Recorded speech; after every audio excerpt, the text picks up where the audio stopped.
প্রিয় দর্শক, আসসালামু আলাইকুম। প্রিয় খামারি ভাইয়েরা, আশা করি আপনারা প্রত্যেকেই ভালো আছেন। দর্শক ভাইয়েরা, আল্লাহ তাআলার অশেষ রহমতে আমিও ভালো।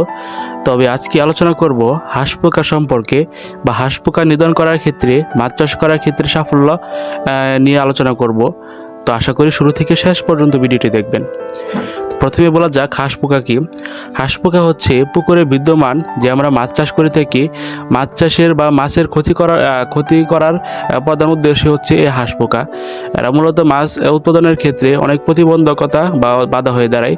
বিশেষ করে যে সকল ভাইয়েরা পুকুরের রেণু নার্সিং করে থাকে বা রেণু চাষ করে থাকে, সে সকল ভাইদের এই সমস্যা বেশি মোকাবেলা করতে হয়। হ্যাঁ দর্শক ভাইয়েরা, তো আপনি যে পুকুরে রেণু চাষ করেন, তো সেই পুকুরে আপনার রেণু মাছের পেটের অংশটুকু হাঁস পোকাগুলি খেয়ে ফেলে।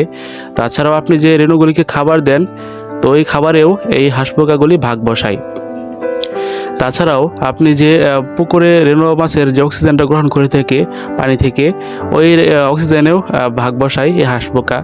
তাছাড়া ওই হাঁস পোকা দমন করার ক্ষেত্রে একটি কার্যকরী ওষুধ হলো আপনার সমিথিয়ন, যেটা মূলত হাঁস পোকা দমন করার ক্ষেত্রে এক কার্যকরী ওষুধ।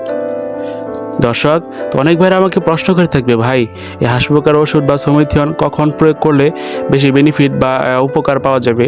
তো সেই ক্ষেত্রে একটি তথ্য দিই। আপনার পুকুরটি যে সময় প্রস্তুত করবেন, অর্থাৎ মাছ রেণু পোনা দেওয়ার আপনার 24 ঘন্টা পূর্বে এই সমিথিয়ন আপনাকে আপনার পুকুরে প্রয়োগ করতে হবে, এবং রেণু দেওয়ার 72 ঘন্টা পরে আবার সমিথিয়ন দিতে পারবেন। তবে রেণু দেওয়ার সাথে সাথে এই সমিথিয়ন প্রয়োগ করা যাবে না। দর্শক ভাইরা, তো আপনারা দেখতে পাচ্ছেন কীভাবে পুকুরে ছিটানো হচ্ছে সমিথিয়ন।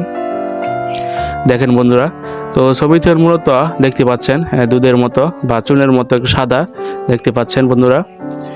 তো এগুলো মূলত আপনারা যদি পুকুরে ভালোভাবে পরিষ্কার সংস্কার এবং পুকুরটি ভালোভাবে পরিচ্ছন্ন করে এগুলি মাছ চাষ করার ক্ষেত্রে এই হাঁস পোকার দমনটি আপনি নিধন করতে পারেন, তাহলে আপনি অবশ্যই মাছ চাষ করার ক্ষেত্রে অনেকটা সাফল্যভাবে বা সফলতা অর্জন করতে পারবেন।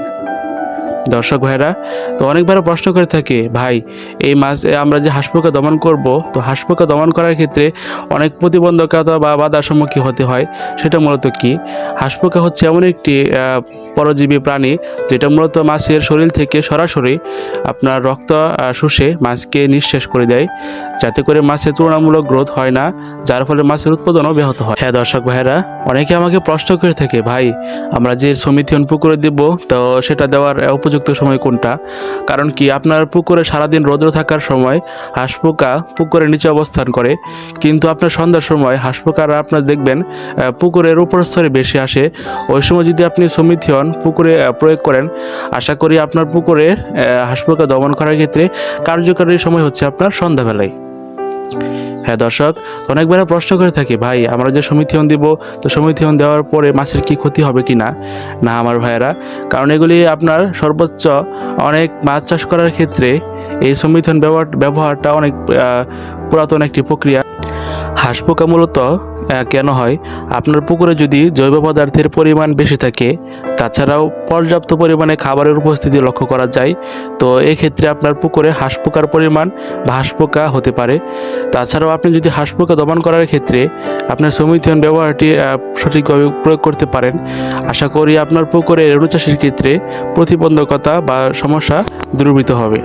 দর্শক ভাইরা, ভিডিওটি যদি ভালো লেগে থাকে অবশ্যই আমাদের চ্যানেলটিকে সাবস্ক্রাইব করে রাখবেন, একটি লাইক দিবেন এবং কি কমেন্ট করে আপনার মূল্যবান মতামতটি জানাবেন। ধন্যবাদ সকল ভিউয়ার্সদেরকে। আসসালামু আলাইকুম রহমতুল্লাহি ওয়া বারাকাতুহু।